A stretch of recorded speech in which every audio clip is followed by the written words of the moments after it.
Já faz um tempo que eu não trago aqui para o canal um tema, né, um vídeo com um tema sobre a educação sentimental. E hoje vamos falar sobre a educação sentimental como a chave para compreender o outro. Porque esse é um dos pontos que eu sempre trago aqui, né, em todos os temas que eu abordo, que a compreensão de alguma coisa ela não está simplesmente relacionada ao quanto bem ou o quanto nós a tenhamos em nossa razão, né?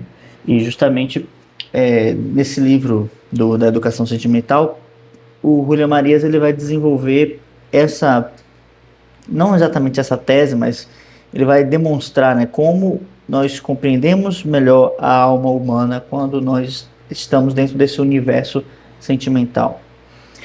E aqui cabe dizer, né, que os sentimentos, né, as emoções, paixões, etc., esses fenômenos que acontecem dentro do nosso mundo emocional, eles são muito, como posso dizer, diversos, né? E atingem-nos de maneiras diversas, distintas também. Uma vez que cada um de nós tem um temperamento, temos uma história de vida, temos até certos traumas, né, certas dificuldades pelas quais passamos. E tudo isso influencia na maneira como nós enxergamos, observamos o nosso redor, o nosso entorno, nossa vida. E justamente isso faz com que muitas das vezes a gente tenha já certos vícios, certas manias, né? Não no aspecto técnico, mas é, uma espécie de hábito, né?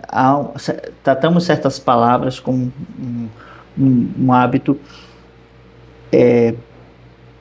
que é difícil de tirar, né? Veja bem, eu não sei como é que está, por exemplo, a palavra paixão hoje na moda, na moda assim, popular, né? Mas assim, não tem tanto tempo, algo em torno de uns 10 anos, né? Uns 12, e ainda essa palavra paixão, estar apaixonado, era tomado como como algo muito positivo, muito maravilhoso, muito influenciado pelas novelas da Globo, né? Quando, do ponto de vista técnico, filosófico e pela, né, tradição literária, isso sempre foi tido como uma espécie de doença, né? Não uma doença no sentido em que você vai falecer, né? Mas que ela toma os seus sentidos, né? Uma doença no sentido em que ela toma de si, de ti mesmo, né? O controle de si, né? Então, inclusive a paixão é que gera o pathos, né? Pathos como esse sinônimo de doença, né? Paixão vem de pathos. Ah, e justamente quando na literatura renascentista, principalmente, o amor ele é tratado como de certa forma, com essa doença que nos pega, né? Quando a gente olha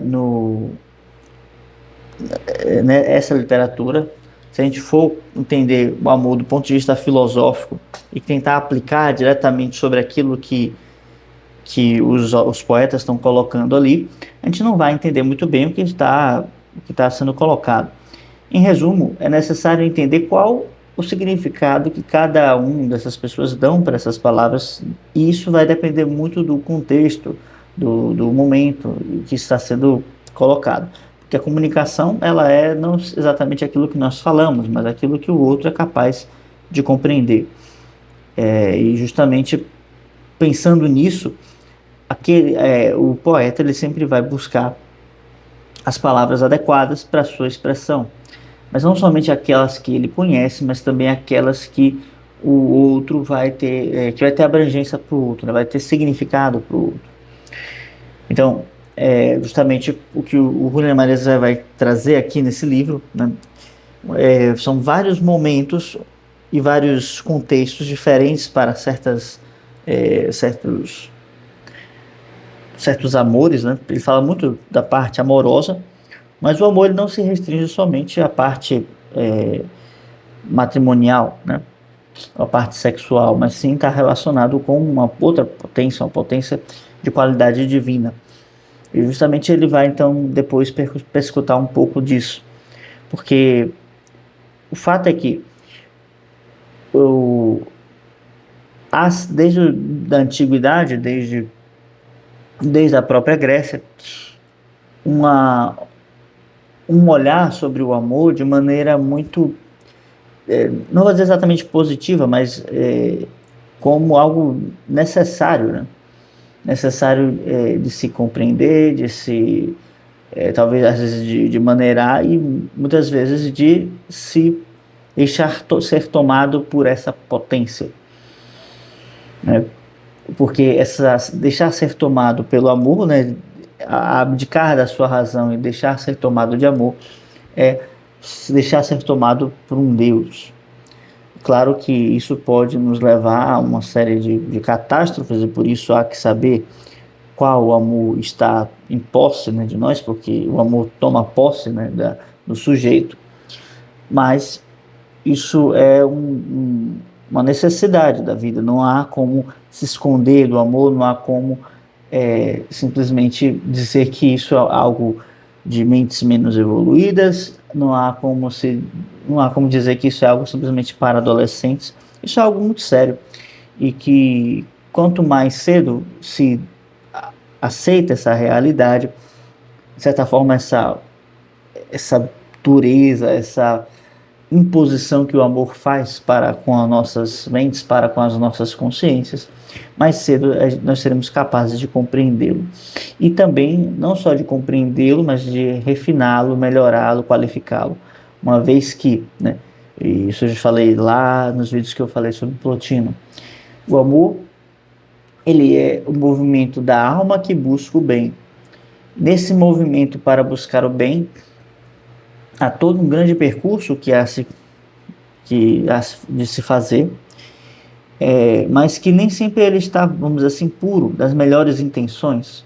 Então, esse estudo sobre o amor, esse entendimento do amor, ele se faz muito necessário para que a gente compreenda em qual estágio, em qual momento estamos nesse processo, né, do amor, enfim, de como ele aparece em nossas vidas.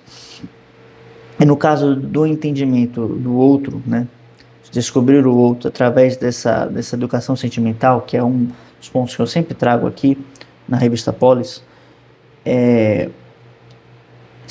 consiste em compreendermos qual o universo, qual a cosmovisão daquele que fala, né? Principalmente no mundo de hoje, né? Porque quando a gente observa em retrospecto, ainda que nós tenhamos diversas classes sociais e diversas pessoas com diferentes histórias e diferentes contextos, vamos dizer assim, arcabouços de alma para decifrar, de alguma maneira há uma certa homogeneidade nesse entendimento, né? Porque há uma certa homogeneidade nessas relações e na sociedade como um todo. Enquanto hoje, né, principalmente com o advento da internet, tudo é muito plural e mais diferente, assim. Não talvez por um mérito nosso, né, de que buscamos as coisas de diferenças, aquilo que diferente que nos eleva, mas sim por talvez até um demérito, porque a gente vai aceitando tudo que nos coloca de forma meio passiva, e cada um vai meio que acessando, cultivando, né, mais ou menos aquilo que chama mais a sua atenção, né, e isso faz com que, apesar de nós vivermos no mesmo tempo histórico, com as mesmas influências, não somos tão semelhantes assim no que tange a esse universo sentimental, no que tange a esse universo de consciência. Então, para que se compreenda uma pessoa, para que se compreenda alguém. Não basta, não é suficiente e até, de certa forma, é cruel olharmos as coisas ou olharmos ela de um ponto de vista lógico puramente. Muitas das vezes e muitas das ações que nós tomamos em nossa vida não tem uma finalidade racional, não tem como um objetivo lucrar ou ter um ganho em cima disso, mas há, na verdade, um viés, uma necessidade emocional, uma, e não só emocional, como sentimental, né? Uma vez que eu trago para os meus vídeos sempre aquela definição que o Hilke coloca, né, como os bons sentimentos, que são bons sentimentos aqueles que nos dão unidade e são capazes de nos elevar, ou seja, é justamente aquilo que nos dá força, porque dá unidade, e elevação, né, ou seja, da altura, da capacidade de compreensão, leveza, principalmente. Então, os sentimentos eles são leves e unificadores. E esse ponto de vista, né, do sentimento, ele é para a gente muito caro, porque hoje nós cultivamos pouco isso. E justamente o sentimento ele se cultiva. O amor ele é cultivado, a devoção ele é algo cultivado, a amizade ele é algo cultivado, a própria paciência, né, a própria coragem. Isso é uma noção que se tem desde Platão, desde Aristóteles e desde antes deles, né? Mas que vai se perdendo, né? Como o Julián Marías ele colocou aqui no livro, Aristóteles ele fala que a sabedoria ela é perdida para depois ser encontrada. Da mesma forma, ele coloca que a literatura parece também estar o tempo todo sendo esquecida e sendo redescoberta. Com isso, eu coloco também justamente essa parte do amor, porque ele já traz aqui no livro algumas distinções, né?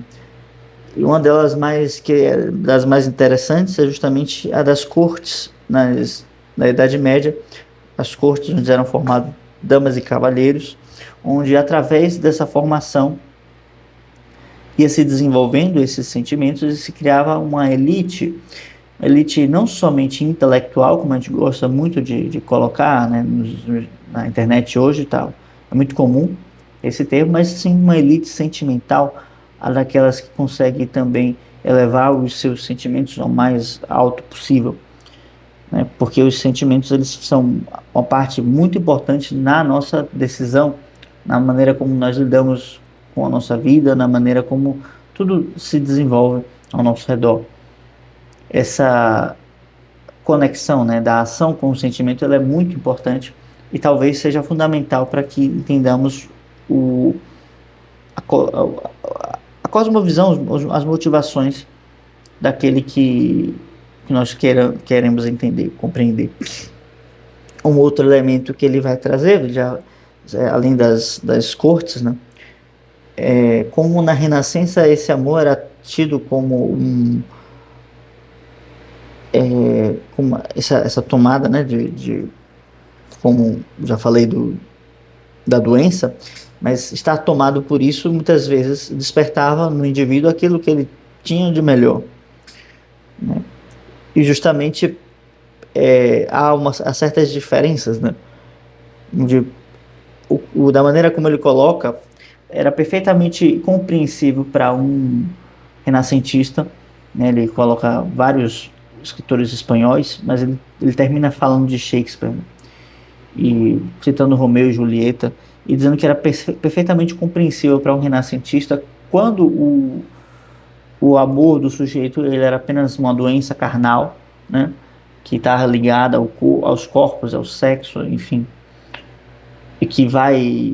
e assim como uma doença ela contraímos, ela passa logo depois, né? Acho que talvez seria a melhor forma de entender o amor do ponto de vista renascentista, quando ele é soltado de maneira como uma febre, como algo que nos toma, como algo que nos domina, né? E existe um outro amor que é o amor que é duradouro, o amor que consegue construir em nós certos princípios mais elevados, consegue construir em nós certas abdicações, né? Porque o amor, ele consiste certas abdicações, uma vez que não consiste na posse do outro, mas sim num desejo de bem querer o outro. Assim como São Tomás vai dizer que, né, o amor é o desejo de eternidade da coisa amada, né, do ser amado. O amor nesse sentido seria esse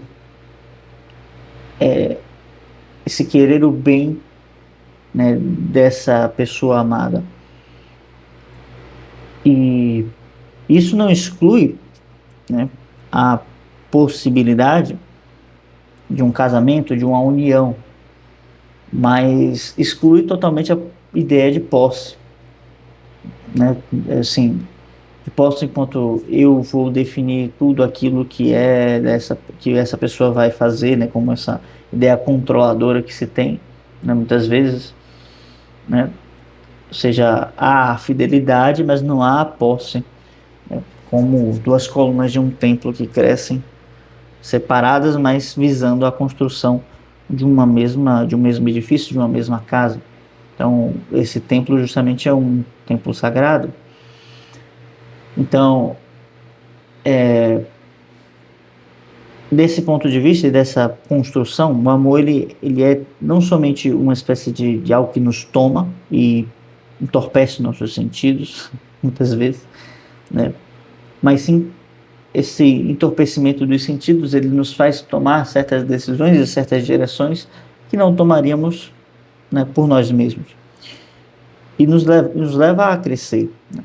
Esse é todo o ponto que o Júlio Marias traz em relação ao amor renascentista, né? O renascentista, ele conseguia perceber, ele tinha esse entendimento de que o amor, ele poderia te levar a crescer, ainda que te fizesse fazer uma série de loucuras, né? Porque nessa época se falava muito de um certo amor platônico, né? Não talvez nesses termos, mas se tinha claramente esse entendimento, né? O platonismo ele renasce, né? Uma espécie de um novo neoplatonismo e redescobrindo, né? Ou relembrando as obras de Platão que falam do amor, se consegue claramente discernir os amores comuns dos amores elevados e justamente aquilo que nos torna mais propriamente humanos e aquilo que nos degenera enquanto seres humanos. Então, como fazer para compreender o outro, né? É necessário saber aquilo que ele ama. E o que é o amor? É sentir um certo prazer com aquilo. Então, sentimos prazer por aquilo que amamos. E sabemos aquilo que amamos quando, ou melhor, a qualidade daquilo que amamos vai definir exatamente aquilo que somos. E aí é um momento onde é interessante avaliarmos, né, qual a densidade ou qual a importância daquilo que eu amo, porque talvez isso possa estar me levando ou me deixando de uma forma debilitada, menos humano, menos homem, menos mulher, né? Talvez seja o momento de amar outra coisa. E o que é amar outra coisa? É ter prazer por outra coisa. E o que é ter prazer? É aprender a amar. Esse prazer, ele é algo interno, né? Como uma espécie de fogo que aquece o coração e nos leva a ter outras experiências, outros pensamentos acerca de nós mesmos e da realidade. Então, se queremos conhecer melhor alguém, é necessário que conheçamos aquilo que ela ama, aquilo que ela ama com mais profundidade. porque é a partir disso que a gente compreende a que ela se devota e em, em quais coisas ela descansa. Porque o prazer ele gera um certo descanso, um certo, um certo relaxamento. E é justamente no relaxamento, né, que nós entendemos aonde o sujeito pertence. Porque qual é o lugar onde nós nos relaxamos mais? É quando nós voltamos para casa. Voltamos para casa depois de um dia de trabalho, depois de um dia de esforço. E agora podemos descansar. Então, no prazer, nós descansamos, porque é nesse descanso que é o lugar onde nós pertencemos. E por isso nós entendemos melhor o outro, seu coração, a sua vida, as suas intenções, quando isso está bem direcionado e sabemos aquilo que ele ama e de onde ele tira o seu prazer. Bem, acho que é isso. Vou ficar dando mais voltas sobre esse mesmo entendimento. Poderia expandir mais, mas acho que está bom. Caso tenha gostado do vídeo, deixa um like, se inscreva no canal, deixa uma pergunta sobre o assunto. Vamos conversando, tá bem? E até a próxima.